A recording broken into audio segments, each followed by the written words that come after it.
I'm meteorologist Peter Hall. Here's a look at your CNY Central First Alert forecast, and the top story is the cold.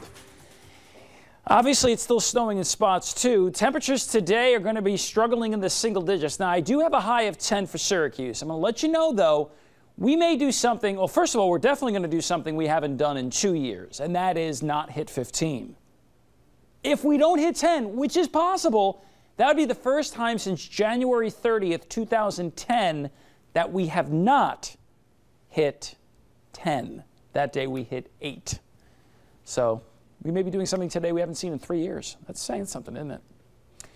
Well, we also have some snow, and granted, we don't have your mega band of snow anymore. You remember yesterday when we were just firing up a tremendous band of snow yesterday in Oswego, sections of Oneida, Lewis, and Jefferson counties.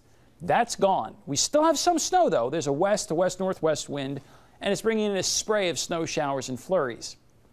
You may notice that most of the snow showers and flurries are kind of almost looks, the flakes almost look like sugar crystals or salt, not like big fat flakes of snow. So it's going to be very difficult to actually get a tremendous amount of accumulation out of that. So with that in mind, here's a look at your snowfall forecast. And you can see that many of us are probably going to wind up with an inch or two of snow. But in Walcott, these areas getting more like 3 to 6 inches of snow. Then overnight tonight, you can see that we've got some leftover snow showers and flurries, especially from Lake Ontario shoreline south and west.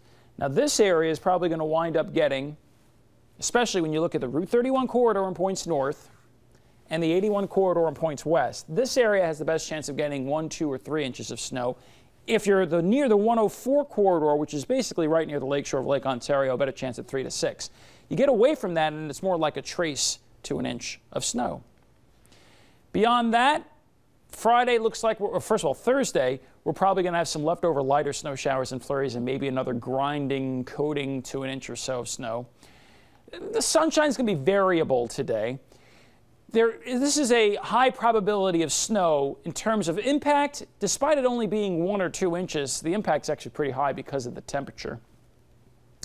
No huge snowstorms or lake effect in the forecast, but what's huge is the real feel, the wind chill, the temperature. All of these numbers, Wednesday, Thursday, Friday, Saturday, and Sunday for that matter, all of them are below normal. And how? Finally getting closer to normal for Monday and Tuesday, making up for lost time for all of those days that we were way above normal. So again, going for a 10 high here, but that's probably it, if that. We might not even get to 10. Notice the North Country is below 0 and up into Burlington too. Yeah, that's freezing. The deep freeze is here, folks. And it's not just us in the Northeast either. There is a segment of Arctic air right here across North Dakota and Minnesota too. Still Miami at 76 and Phoenix at 82. That feels better. Oh well.